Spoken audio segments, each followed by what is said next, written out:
Get your ghetto ass out of my hotel before I call the cops. Derek Walsh snatched the black card from Maya Richardson's fingers and slammed it onto the marble floor. His polished Oxford ground down hard, twisting the $5,000 limit Centurion card under his heel like a cigarette butt. "This is embarrassing for everyone," he sneered, loud enough for the lobby to hear. "Whatever corner you got this fake card from, take it back." The front desk clerk, Sarah, giggled nervously. "Should I get the mop? That card probably has diseases on it." Maya's canvas sneakers didn't move. Her faded jeans and white cotton shirt had apparently triggered every racist instinct these people possessed. 11:47 p.m. glowed on the lobby's digital clock. Tonight, they witnessed employees who had no idea they were destroying their own careers with each cruel word. Have you ever been called trash in a place where you owned everything? Maya bent down slowly, picking up her trampled card. The black metal felt warm from Derek's shoe print. She straightened, sliding it into her worn leather messenger bag without a word. "I have a penthouse reservation," she said quietly, placing her phone on the marble counter. The confirmation email glowed on the screen. Sterling Grand Hotel, Penthouse Suite 4501. Guest, Maya Richardson. Derek barely glanced at it. "Anyone can Photoshop this garbage. You think we're stupid?" Behind him, Sarah typed frantically on her computer. "I'm checking our system now. There is a Maya Richardson registered, but—" She looked up at Maya, then back at Derek. "This can't be right." "What can't be right?" Maya asked. "Well, the real Maya Richardson would be—" Sarah gestured vaguely. "Different. Important, you know?" Derek leaned over the counter, his voice dripping with condescension. "Let me break this down for you, sweetheart. This is a 5-star establishment. We host Fortune 500 CEOs, A-list celebrities, foreign diplomats. Look around." He gestured at the crystal chandeliers, the imported Italian marble, the hand-carved mahogany reception desk. "You see anyone else here dressed like they just rolled out of a Walmart parking lot?" Maya checked her phone. 11:52 p.m. 8 minutes until her conference call with Yamamoto Industries in Tokyo. 8 minutes to close a $200 million manufacturing deal that had taken 6 months to negotiate. The lobby's atmosphere shifted as other guests became aware of the confrontation. An elderly white couple in designer evening wear whispered behind jeweled hands. A business executive in a $1,000 suit paused his phone conversation to watch the spectacle. A young woman in the seating area, Jennifer Kim, discreetly started filming with her phone. She opened Instagram Live, whispering urgently, "Y'all, I'm witnessing some serious discrimination at this fancy Chicago hotel right now. This is insane." The viewer count climbed, 47, 89, 156. Derek turned back to Maya, his confidence growing with each passing second.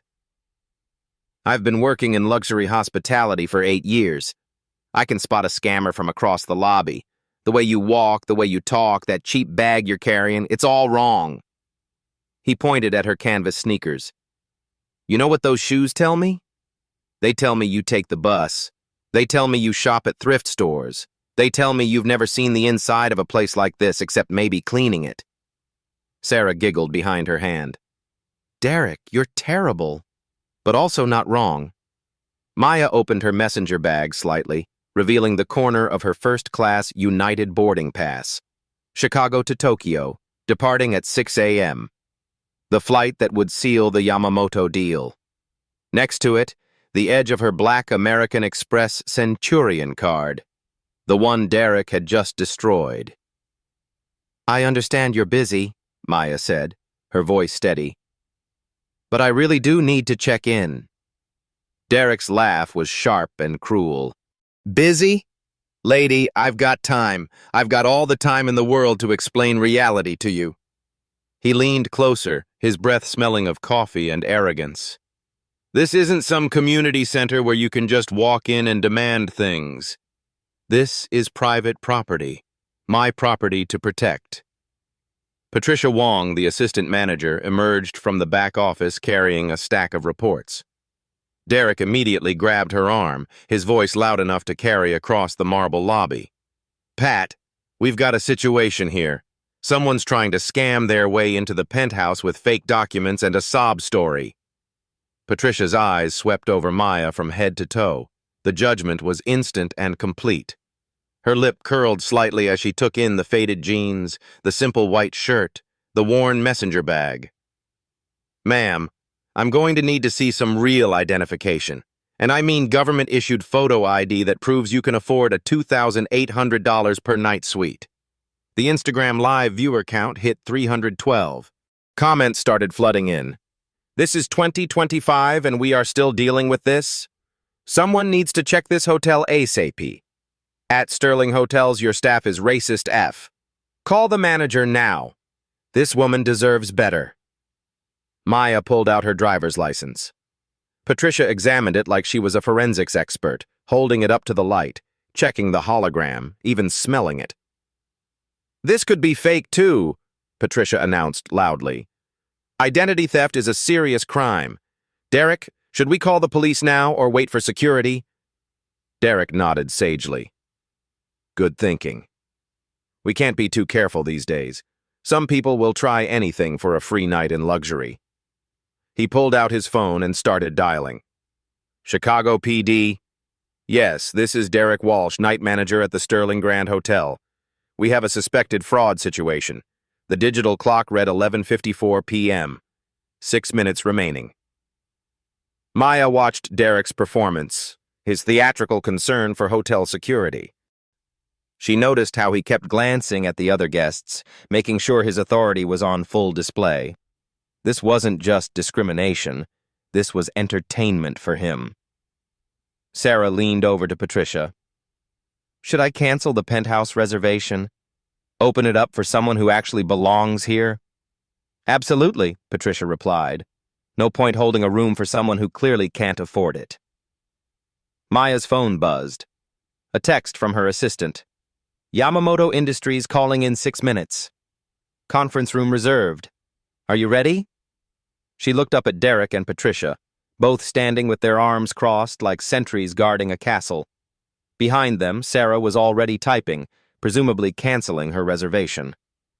In the seating area, Jennifer's live stream had exploded to over 800 viewers.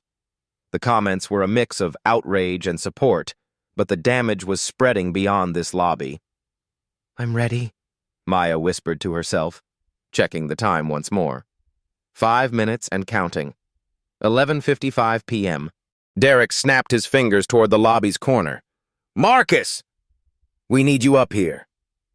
Security Chief Marcus Thompson emerged from behind a marble pillar, his 6-foot frame cutting an imposing figure in the Navy uniform. At 35, Marcus had seen enough hotel drama to fill a book, but something about this situation felt different. Wrong. "What's the problem, Derek?" Marcus asked, his eyes scanning Maya's face. There was something familiar about her, but he couldn't place it. "We've got someone trying to scam their way into the penthouse," Derek explained, his voice carrying across the lobby like a town crier. "Fake documents, fake cards, the whole 9 yards. She's been here 20 minutes, refusing to leave." Derek gestured dramatically at Maya. "Look at her, Marcus. Does she look like penthouse material to you? I mean, seriously look." Marcus looked down at Maya. "Ma'am, I'm going to need you to come with me." "Officer Thompson," Maya said quietly, reading his name tag. "Before you do anything, I strongly suggest you check your employee handbook, section 14.3 specifically." Marcus paused, confused. "What are you talking about?" "Just check it. Please." Derek rolled his eyes. "She's trying to confuse you with legal mumbo-jumbo. Classic scammer tactic. They watch YouTube videos about tenant rights and think they know the law." Jennifer's live stream had exploded to 1,847 viewers. She held her phone steady, whispering urgently to her audience, "This is getting crazy, y'all." They called security on this woman for literally nothing. The racism is so blatant I can't even... The comments were multiplying faster than she could read. Record everything. This hotel about to get dragged. Someone call the news stations. Sterling. Hotel racism needs to trend. Where are the civil rights lawyers when you need them? I'm never staying at Sterling hotels again. This is disgusting in 2025. Patricia grabbed Maya's phone from the counter. Let me take a closer look at this so-called reservation. She scrolled through the email, her frown deepening. This is sophisticated. Whoever made this fake really knew what they were doing. Look at these details, Patricia continued, holding up the phone. Professional email format, correct hotel letterhead, even the right confirmation number structure. But we know it's fake because... She gestured at Maya again. Because look at her. It's not fake, Maya said simply. Sure it's not, Patricia snorted. And I'm Oprah Winfrey. Derek, should we call the police now? This is clearly criminal fraud. Derek was enjoying himself now, playing to his audience of hotel guests and live stream viewers. You know what I love about my job? Protecting honest, paying customers from people who think they can just walk in here and take what they want. He gestured toward the elderly couple in evening wear. Mr. and Mrs. Henderson have been staying with us for 15 years. They pay $3,000 a night and never cause problems. They dress appropriately. They respect our establishment. Mrs. Henderson shifted uncomfortably in her seat, but her husband nodded approvingly. Derek continued his performance, his voice growing louder and more theatrical. But then you get people who think they can waltz in here with their fake documents and their attitude, demanding penthouse suites like they own the place, like they deserve something they clearly can't afford. He pointed at Maya's messenger bag. You see that bag? I've seen better luggage at a gas station. And those shoes? Those are work shoes, manual labor shoes, not penthouse shoes. Sarah giggled from behind the counter. Derek, you're so bad. But you're not wrong, though. Maybe she does own the place, called out a voice from across the lobby. Everyone turned. A young black man in a business suit was walking toward them, having just entered through the revolving doors. His briefcase bore the logo of a major consulting firm. Derek's face darkened. Excuse me, sir, but this is a private matter. Private matter? The man laughed, looking around at the crowd of onlookers and phones recording. Half of Chicago is watching this on Instagram Live right now. This is about as private as Times Square on New Year's Eve. Marcus stepped between them. Sir, I'm going to need you to... To what? Stand here in the lobby of a public hotel? I'm a guest here too, officer. Room 2847. Been staying here for 3 days on business. He pulled out his keycard, flashing it at Marcus. And in 3 days, this is the most disgusting display of racism I've witnessed in this establishment. Derek's confidence wavered slightly. He hadn't expected backup from Maya. Sir, you don't understand the situation. This woman is trying to commit fraud. What I understand, the businessman replied, is that you've been harassing a black woman for 30 minutes without any real evidence of wrongdoing. What I understand is that your assumptions are based purely on her appearance. More hotel guests were gathering now. A family with teenagers looked uncomfortable but curious. A couple in their 40s whispered urgently to each other while filming with their phones. Maya checked her phone. 11:57 p.m. 3 minutes until Tokyo called. Patricia was still examining Maya's phone when her own device buzzed. She glanced at it and her face went pale. Derek, she whispered, we might have a problem. What kind of problem? I just got a text from corporate.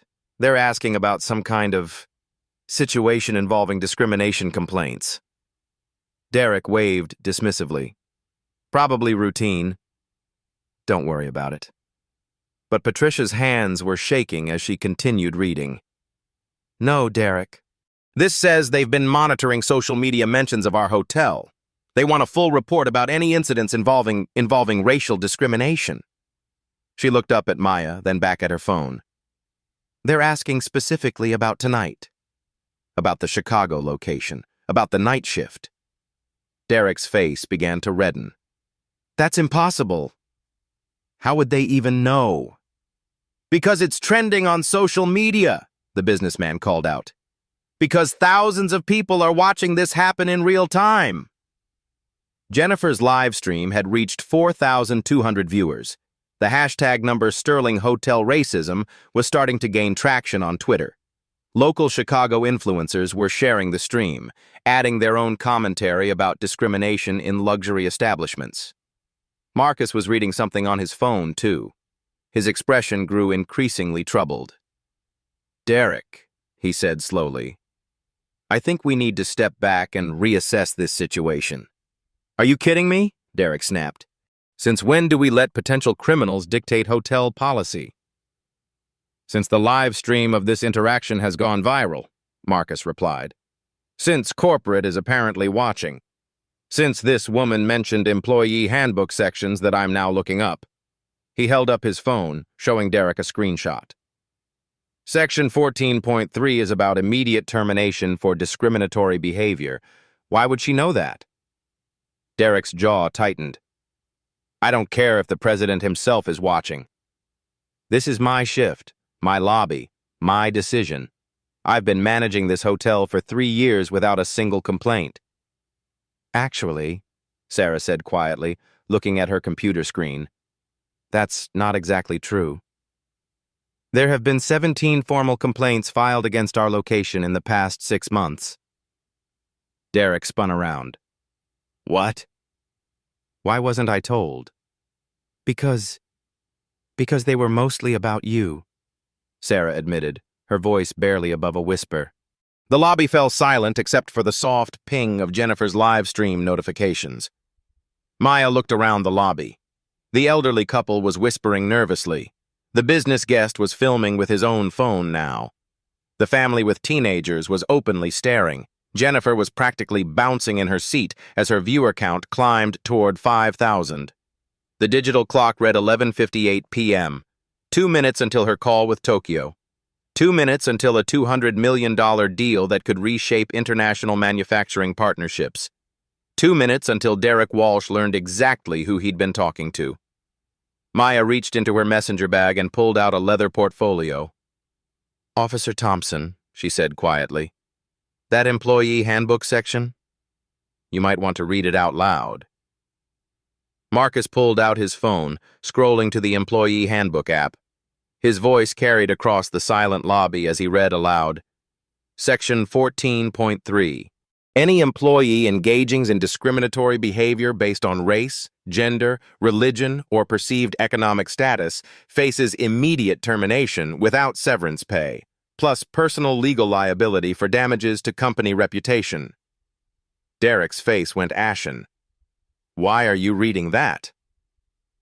Maya opened her leather portfolio slowly, like a magician preparing her final trick. She placed a single sheet of paper on the marble counter. The Sterling Hotel Group letterhead gleamed under the crystal chandeliers. Derek squinted at the document. What is this? Your quarterly performance report, Maya said softly. Revenue fell 23% this quarter. Guest satisfaction rating, 2.3 out of 5 stars. Staff turnover rate, 89% annually. She pointed to a specific line on the report. Average nightly occupancy, 67%. Industry standard for luxury hotels, 85%. Your department is failing every measurable metric. Patricia leaned over Derek's shoulder, her face draining of color as she read. How do you have this? These are confidential corporate documents. Maya reached into her portfolio again, retrieving her business card. She placed it next to the report. The black lettering was simple, elegant. Maya Richardson, Chief Executive Officer, Richardson Ventures. Derek stared at the card like it was written in hieroglyphics. I don't understand. Let me help you understand, Maya said, pulling out her iPad. She swiped to a specific screen and turned it around so everyone could see. The Sterling Hotel Group corporate website, leadership page. Her professional headshot smiled back at them from the screen. Same face, same woman, but wearing a tailored business suit instead of jeans and canvas sneakers. Maya Richardson, majority shareholder. Richardson Ventures acquired Sterling Hotel Group for $847 million, March 15, 2025. Ms. Richardson now controls 67% ownership stake in the luxury hotel chain. The silence in the lobby was deafening. You could hear the soft hum of the air conditioning, the distant tick of the antique grandfather clock, the barely audible pings from Jennifer's live stream. Then the lobby erupted. Jennifer's live stream chat exploded. Yo, she owns the hotel! No way, no way, no way! Derek is so fired.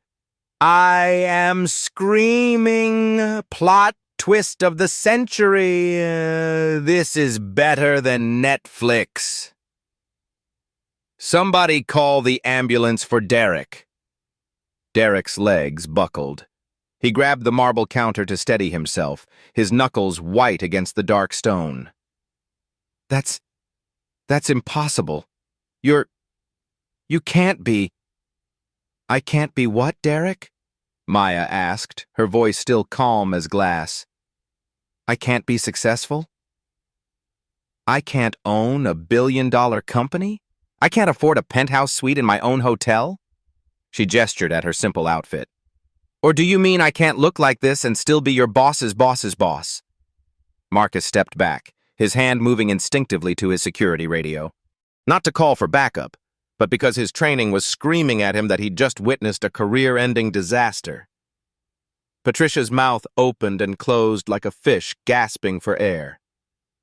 Ma'am, if we had known, there was no way to identify. You weren't wearing.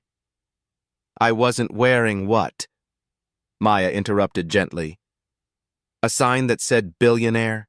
A tiara? What exactly should successful black women wear to be treated with basic human dignity in their own establishments? The businessman from room 2847 started slow clapping. Best hotel drama I've ever witnessed, and I travel 200 days a year for consulting work. Other guests began pulling out their phones, realizing they were witnessing something extraordinary. The elderly couple looked mortified. The family with teenagers was recording everything. Sarah was frantically typing on her computer, pulling up Maya's actual reservation. Oh God, oh God, oh God, oh God, it's real.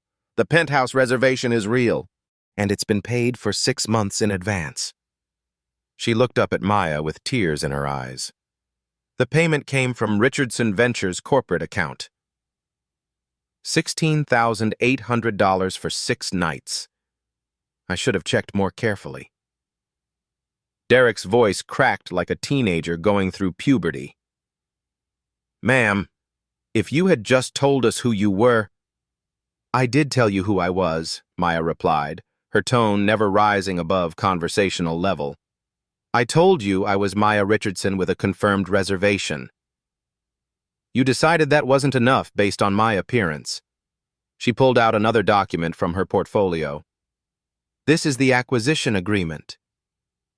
March 15th, 2025. Richardson Ventures purchased Sterling Hotel Group for $847 million cash. We now own 847 properties in 23 countries. Maya pointed to Derek's name tag. Derek Walsh, employee ID 4471. You work for me. She turned to Patricia. Patricia Wong, employee ID 4203. You work for me. She looked at Sarah. Sarah Mitchell, employee ID 4892. You work for me. Derek tried to straighten up, attempting to salvage some dignity. Ma'am, there's been a terrible misunderstanding. If you could just— Maya held up her hand.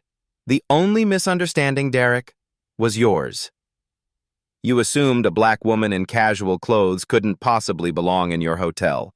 You made that assumption in front of witnesses, on camera, and with spectacular confidence.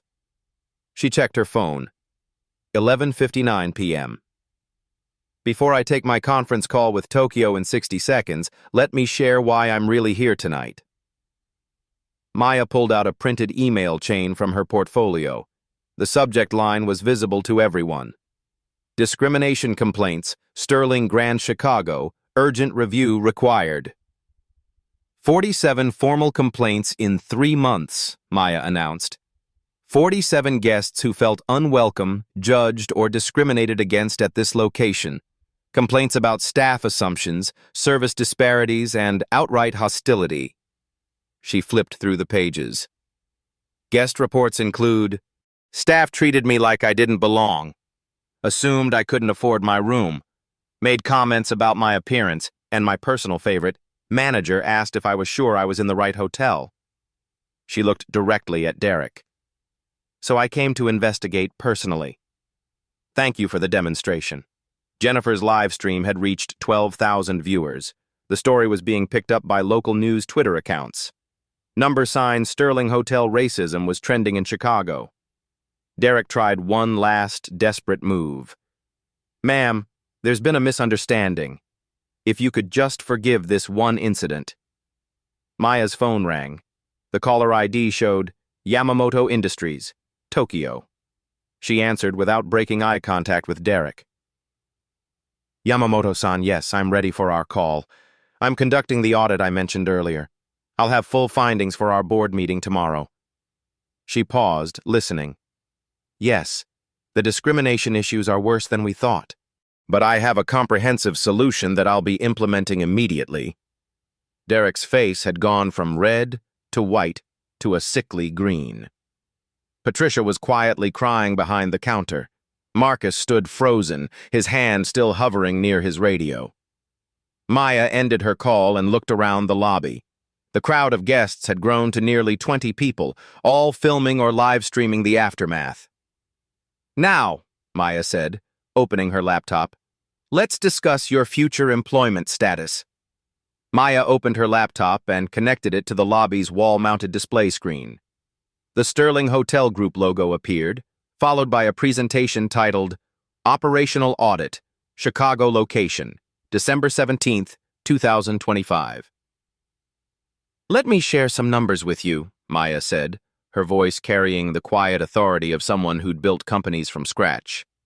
The tone wasn't aggressive or vindictive. It was the calm professionalism of a CEO delivering quarterly results to shareholders. Derek stared at the screen in growing horror as Maya began her presentation. This wasn't just embarrassment anymore. This was his entire career unraveling in real time, broadcast to thousands of strangers on the internet. The first slide appeared with stark white text on a black background. Sterling Grand Chicago's monthly revenue had dropped from $1.8 million to $1.2 million over the past year. Guest satisfaction scores had plummeted to 2.3 out of 5 stars, while the industry standard for luxury hotels remained 4.2. Staff turnover had reached 89% annually. These numbers tell a story, Maya continued, advancing to the next slide. They tell the story of a hotel where guests don't feel welcome, where employees don't want to work, and where management has lost control of basic service standards. Patricia gripped the marble counter, her knuckles white. She'd seen some of these metrics before in corporate emails, but seeing them displayed publicly like this made the failure impossible to ignore.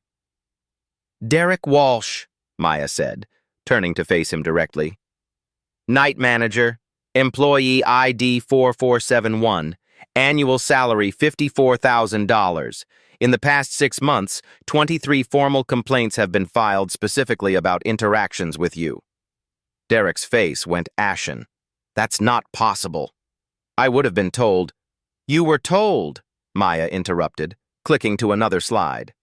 17 written warnings were issued to your personnel file. Your supervisor attempted corrective coaching sessions 4 times. Your last performance review rated you 1.8 out of 5 stars. She paused, letting the numbers sink in. Your department's guest satisfaction scores are the lowest in our entire North American portfolio. Guests specifically mention feeling unwelcome, judged, and discriminated against during night shift interactions. Jennifer's live stream had exploded to over 15,000 viewers. Comments were flowing so fast, the text appeared as a blur. She's destroying them with facts. This is better than court TV. Derek bout to update his resume. Receipts queen. I can't stop watching. Maya turned to Patricia. Patricia Wong, assistant manager, employee ID 4203, annual salary $61,000, 19 guest complaints in 6 months, 7 failed mystery shopper evaluations out of 8 attempts. Patricia's breathing became shallow. She'd known about some complaints, but 19? She'd assumed most guest dissatisfaction was due to unrealistic expectations or isolated incidents. Your diversity training has been overdue by 8 months, Maya continued. Your customer service certification expired last year and hasn't been renewed. 4 disciplinary actions are documented in your file for inappropriate guest treatment. She clicked to the next slide. The pattern here isn't isolated incidents or personality conflicts. This is systematic discrimination that has created a hostile environment for guests and employees alike. Maya walked closer to the counter, her voice remaining calm but carrying unmistakable authority. When I acquired Sterling Hotel Group 6 months ago, this Chicago location was flagged as our highest-risk property for discrimination lawsuits. Our legal department estimated potential damages at $2.3 million from pending cases. Derek tried to interrupt. Ma'am, surely those numbers are inflated. 3 federal cases are moving forward, Maya continued without acknowledging his interruption. Our attorneys estimate settlement costs could reach $5.7 million if we lose. That's assuming no additional cases are filed. She gestured toward Jennifer's phone, still live streaming to thousands. After tonight's performance, broadcasted to over 15,000 witnesses, our legal exposure has increased exponentially. The businessman from room 2847 shook his head in amazement. In 20 years of corporate consulting, I've never seen a more thorough public audit. This is like watching a masterclass in crisis management. Maya advanced to another slide showing the corporate hierarchy. Derek Walsh reports to Regional Manager Janet Davis, who reports to Vice President Michael Carter, who reports to Executive Vice President Sarah Kim, who reports directly to me. She let that information settle before continuing. When you disrespected me tonight, you weren't just insulting a guest. You were publicly humiliating the owner of your company in front of thousands of witnesses. Every person watching this live stream now associates Sterling Hotels with racism and discrimination. Derek's hands were trembling. Sweat beaded on his forehead despite the lobby's perfect climate control. Ma'am, please, I have a family. I have a mortgage. I didn't know who you were. You didn't know I was the owner, Maya agreed. But you did know I was a human being who deserved basic respect. You made conscious choices about how to treat me based solely on my appearance and your own biases. She clicked to display the employee handbook section they'd discussed earlier. Section 14.3 is very clear about discriminatory behavior. Immediate termination without severance, plus personal legal liability for reputational damages. Maya closed her laptop and walked to the center of the lobby, positioning herself where everyone could see her clearly. The crystal chandeliers cast dramatic shadows, and for a moment, she looked less like a tired traveler and more like the Fortune 500 CEO she actually was. Derek Walsh, Patricia Wong, you have 3 choices, and I need your decisions immediately. She held up one finger. Choice 1, immediate resignation. You leave quietly tonight. I provide neutral employment references that don't mention this incident. You keep whatever professional reputation you have left. 2 fingers.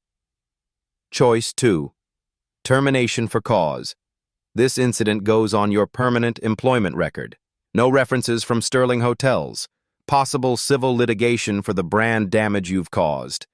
Future employers will see discrimination-related termination when they call for references.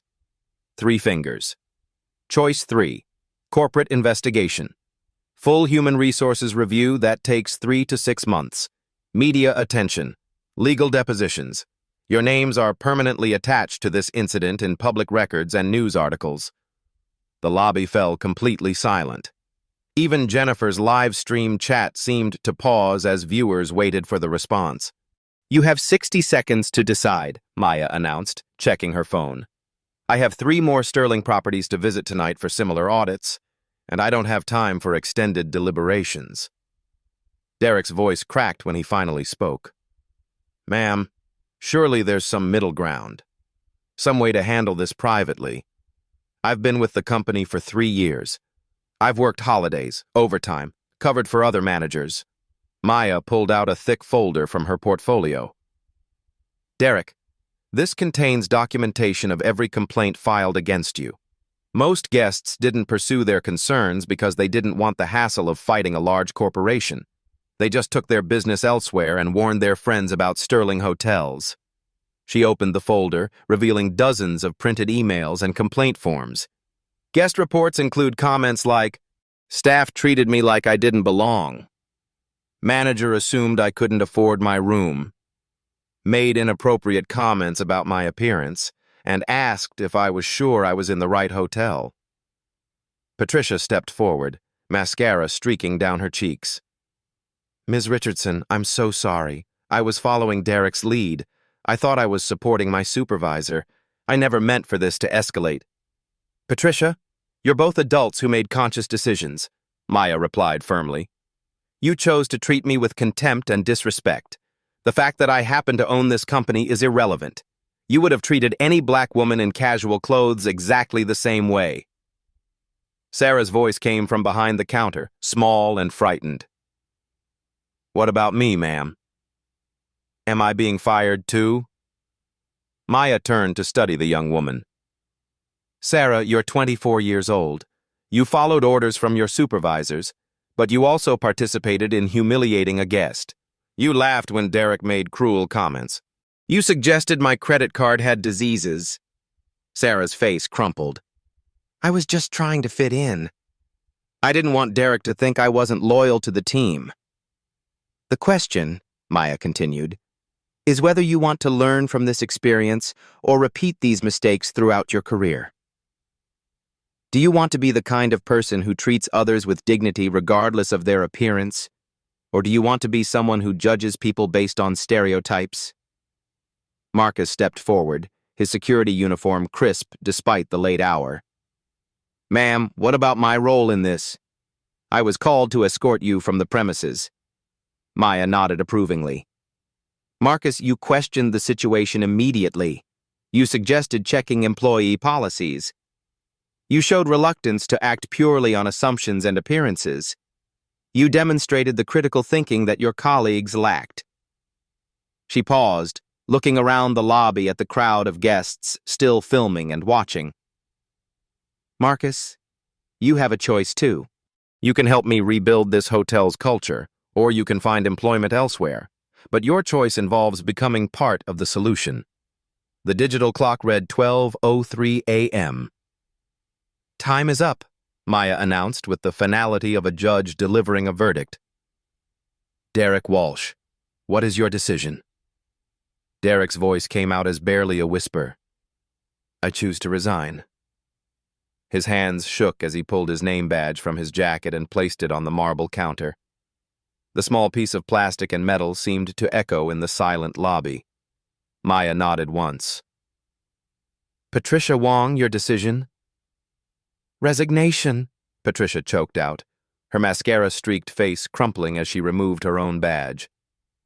"I'm so sorry. I'm so incredibly sorry." "Your apologies are noted," Maya replied without emotion. "Sarah Mitchell, what's your choice?" Sarah wiped her nose with the back of her hand. "I want to learn, ma'am. I want to do better. I don't want to be the kind of person I was tonight." Maya studied the young woman carefully. "Learning requires acknowledging what you did wrong. Can you do that?" "I participated in humiliating you," Sarah said, her voice gaining strength. "I made assumptions about you based on your clothes and your race. I laughed when I should have spoken up. I was cruel because I thought it would make me fit in with my coworkers." "That's honest," Maya acknowledged. Marcus Thompson, what's your decision? Marcus straightened to his full height. I want to help you fix this place, ma'am. What happened tonight should never happen to anyone, anywhere, ever again. Maya smiled for the first time since entering the hotel. It transformed her entire face, revealing the warmth that had been hidden beneath layers of exhaustion and professional composure. Then let's get to work, she said, opening her laptop again. Derek and Patricia gathered their personal belongings from behind the counter, moving like sleepwalkers through a nightmare. Other staff members would discover their terminations through corporate emails in the morning, but for now, they simply faded into the Chicago night. Maya projected a new presentation titled Immediate Reform Implementation, Sterling Grand Chicago. Sarah, Marcus, you're about to participate in the most comprehensive hospitality reform program in our company's history. What you learn here will be rolled out to all 847 Sterling properties worldwide. Jennifer's live stream had reached 22,000 viewers. Local news stations were calling the hotel, requesting interviews. The hashtag number Sterling Hotel Reform was trending alongside the original number Sterling Hotel Racism. First, Maya announced, staffing changes effective immediately. She pulled out her phone and dialed. Janet Davis?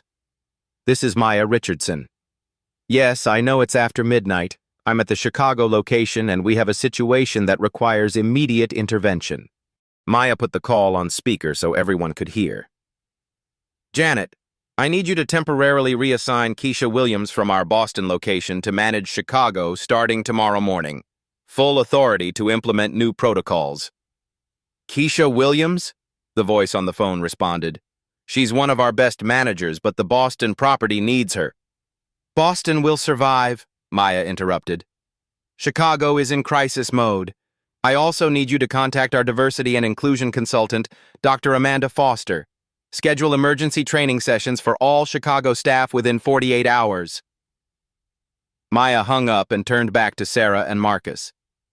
Keisha Williams is a 15-year hospitality veteran who happens to be African American. She specializes in turning around underperforming properties through cultural transformation. Sarah raised her hand tentatively. Ma'am, will I be working under her? If you prove yourself worthy of staying, Maya replied. Your employment is probationary for the next 90 days. You'll undergo intensive retraining in cultural sensitivity, unconscious bias recognition, and luxury hospitality standards. Maya advanced to the next slide. Technology solutions. We're implementing what I'm calling the Guest Dignity Initiative, she explained. Every guest interaction will be monitored through a new mobile application that tracks satisfaction in real time. She showed them a prototype on her phone. Guests can report discrimination instantly through QR codes posted throughout the hotel. Reports go directly to corporate leadership, bypassing local management entirely. Marcus leaned forward with interest. That's brilliant. No way for local staff to hide problems or retaliate against complainants. Exactly, Maya confirmed. We're also installing new security cameras with audio recording in all public spaces, not to spy on employees, but to protect both guests and staff from false accusations. She clicked another slide. Staff accountability measures. Every employee will complete monthly unconscious bias training. Guest satisfaction scores will be tied directly to performance reviews and salary increases. Discrimination complaints will trigger immediate investigation by external consultants. Maya paused her presentation and looked directly at the guests who were still watching from the lobby seating area. To everyone who witnessed tonight's events, I want you to know that this is not representative of Sterling Hotel Group's values or standards. The businessman from room 2847 stood up. Ma'am, I've stayed at Sterling Properties for years. This is the first time I've seen anything like this, but I'm impressed by your immediate response. An elderly woman in a silk evening dress spoke up. I feel terrible that we just sat here and watched. We should have said something. Maya nodded thoughtfully. Part of our new Guest Dignity initiative includes bystander intervention training for staff and guests. We'll provide resources for people who witness discrimination, helping them understand how to safely intervene or report incidents. She returned to her presentation. Community accountability. Sterling Grand Chicago will partner with local civil rights organizations to establish an external oversight board. Community leaders will conduct quarterly reviews of our practices and policies. Maya pulled out a business card and handed it to Jennifer, who was still live streaming. This is Dr. Patricia Henderson from the Chicago Urban League. She'll be our community liaison, ensuring that our reforms have real accountability beyond corporate promises. Jennifer looked at the card and then back at Maya. Can I ask you something on camera? Of course. How do you not hate them? How do you stay so calm after being treated like that? Maya considered the question carefully. Hatred is exhausting. Revenge is temporary, but systematic change, that's permanent. I'd rather spend my energy ensuring no one else experiences what I experienced tonight. She gestured towards Sarah and Marcus. These two chose to learn and grow. Derek and Patricia chose to leave. Both responses tell me our reforms are necessary and possible. Maya checked her phone. It's now 12:15 a.m. Sarah, your shift officially ended 15 minutes ago, but I'd like you to stay for another hour to begin your retraining process. Yes, ma'am, Sarah replied immediately. Marcus, I need you to escort Derek and Patricia from the premises and ensure they return their keycards and access badges. Then we'll discuss your new role in guest relations. Marcus nodded. Understood. Maya addressed the remaining lobby guests. The penthouse suite is finally available for check-in, but frankly, after tonight's events, I think I'll sleep better knowing that real change is already beginning. She closed her laptop and looked around the transformed lobby. The same crystal chandeliers hung overhead, the same marble floors reflected the light, but everything felt different now. Sarah, Maya said, tell me about the Guest Dignity initiative we just outlined. What does it mean to you? Sarah straightened her shoulders. It means that every guest who walks through these doors deserves respect regardless of what they look like or how much money we think they have. It means that our job is to make people feel welcome, not to judge them.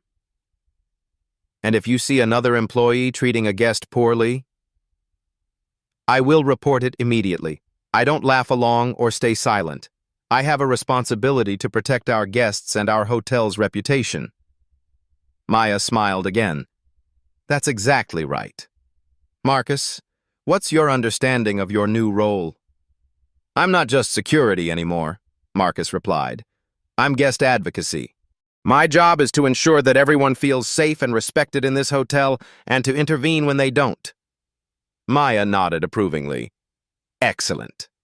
Both of you just demonstrated more leadership than Derek and Patricia showed in their combined years of employment.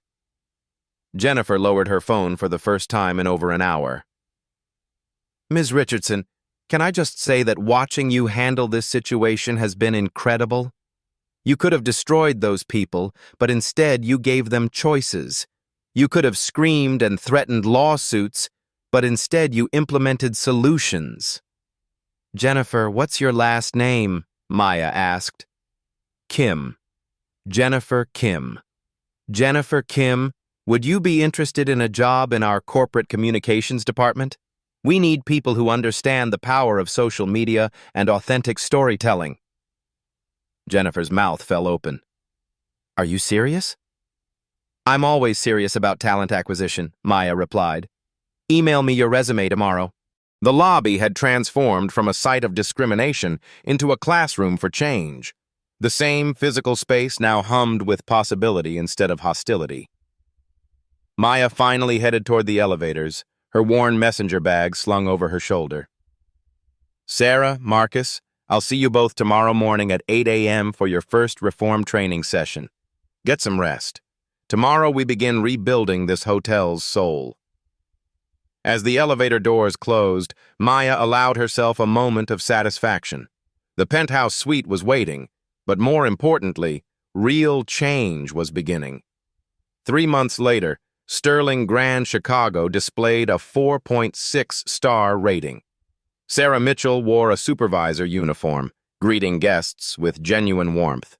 Marcus Thompson had become guest relations manager. Revenue increased 34%.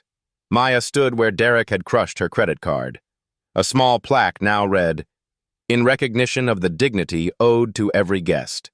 The Guest Dignity Initiative had spread to all Sterling properties worldwide.